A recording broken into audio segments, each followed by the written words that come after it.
बिहार के उप मुख्यमंत्री हैं विजय सिन्हा। उन्होंने कांग्रेस अध्यक्ष मल्लिकार्जुन खड़गे को लेकर जिस तरीके का बयान दिया, उस पर अब सियासी बवाल है। कांग्रेस और आरजेडी ने बीजेपी पर हमला बोल दिया है। खड़गे साहब बंधुआ मजदूर के तरह कांग्रेस में अपनी गुलामी कर रहे हैं। स्वतंत्र रूप से सत्य को बोल नहीं सकते, अंतिम दिन गिन रहे हैं। बिहार चुनाव से पहले डिप्टी सीएम विजय सिन्हा के इसी बयान पर विवाद छिड़ गया है। कांग्रेस ने पलटवार करते हुए बीजेपी नेताओं को अपने गिरेबान में झांकने की सलाह दी है। तकलीफ खड़गे जी से इसलिए है कि एक दलित अध्यक्ष कैसे हो सकता है, तो ये ईर्ष्या और नफरत है। आरजेडी ने भी विजय सिन्हा के बयान को दलित विरोधी करार दिया है। और आपकी सोच दलित समाज के प्रति कैसे है, यह स्पष्ट रूप से दिखता है। दलितों के प्रति नफरत का भाव रखने वाले, दलितों के प्रति कुंठा का भाव रखने वाले विजय सिन्हा जी अपने अपशब्दों के कारण जो राजनीति में पहचान बनाए थे, वो पहचान खो चुके हैं। उधर जोधपुर में घरेलू कलह से परेशान शख्स ने फांसी लगाकर खुदकुशी की कोशिश की। हालांकि वक्त रहते पत्नी ने देख लिया, कैंची से फंदे को काट दिया, जिससे शख्स घायल हालत में नीचे गिरा। फिलहाल इलाज जारी। तड़पता छटपटाता एक व्यक्ति और उसकी जान बचाने की कोशिश करते पुलिस वाले। ये तस्वीरें जोधपुर के कापरडा इलाके की हैं। जमीन पर एक व्यक्ति पड़ा है और पुलिस वाले उसे सीपीआर दे रहे हैं ताकि उसकी उखड़ती सांसों को सहारा देकर उसकी जिंदगी को बचाया जा सके।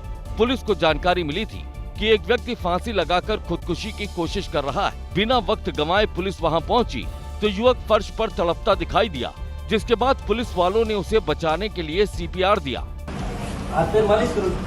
जानकारी के मुताबिक ये व्यक्ति घरेलू कलह से परेशान था। किसी बात पर पत्नी से इसका झगड़ा हुआ था तो इसने पत्नी की साड़ी का फंदा बनाया और उससे लटक कर खुदकुशी की कोशिश की। पत्नी ने देखा तो उसे बचाने के लिए साड़ी का फंदा कैंची से काट दिया और फौरन पुलिस को मामले की जानकारी दी। जानकारी मिलने के बाद मौके पर पहुंचे पुलिस वालों ने सूझबूझ दिखाई, वक्त पर इसे सीपीआर दिया और इसकी वजह से इस व्यक्ति की जान बच गई। खबर पक्की है, देहरादून के एक होटल में आग लगने की वजह से अफरा तफरी मच गई। आग तेजी से भड़की, जिसने देखते ही देखते विकराल रूप धारण कर लिया। फायर ब्रिगेड ने कड़ी मशक्कत के बाद आग पर काबू पाया। खौफजदा करने वाली ये तस्वीरें उत्तराखंड की राजधानी देहरादून से सामने आई हैं, जहां पर बल्लूपुर इलाके में मौजूद शॉपिंग कॉम्प्लेक्स के ऊपरी मंजिल पर मौजूद होटल में अचानक ही आग लग गई। इसके पहले कोई कुछ समझ पाता, आग तेजी से भड़की और देखते ही देखते इसने विकराल रूप धारण कर लिया। जिस होटल में आग लगी उसके नीचे ही एक कार शोरूम है, साथ ही एक बैंक भी है। ऐसे में आग से बड़े नुकसान की आशंका लोगों को सताने लगी। आग लगने के बाद होटल में मौजूद कर्मचारी और गेस्ट किसी तरह बाहर निकले। कुछ ही देर बाद फायर ब्रिगेड की टीम भी मौके पर पहुंच गई। फायर ब्रिगेड की टीम ने कड़ी मशक्कत के बाद आग पर काबू पाया। हालांकि तब तक लपटों की चपेट में आ चुका सारा सामान स्वाहा हो चुका था। शोलों से घिरा ये मंजर जिसने भी देखा वो सिहर उठा। लोगों की माने तो पास एक शादी समारोह चल रहा था, जहां आतिशबाजी भी हो रही थी और उसी आतिशबाजी की चिंगारी से होटल में आग भड़क उठी और उसकी जद में आई हर चीज जलकर खाक हो गई। उत्तर प्रदेश के फतेहपुर में एक चलती कार में अचानक भयानक आग लग गई, जिससे मौके पर हड़कंप मच गया। हालांकि गनीमत ये रही, हादसे में कोई हताहत नहीं। धू धू कर जलती कार और धुएं का ये गुबार। तस्वीरें उत्तर प्रदेश के फतेहपुर जिले की, जहां हुसैनगंज रोड लखनऊ बाईपास पर एक चलती कार अचानक लपटों में घिर गई।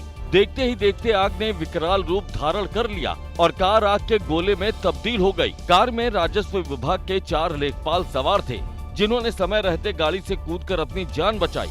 आशंका है कि कार में शॉर्ट सर्किट की वजह से आग लगी। सूचना मिलते ही फायर ब्रिगेड की टीम मौके पर पहुंची और कड़ी मशक्कत के बाद आग पर काबू पाया।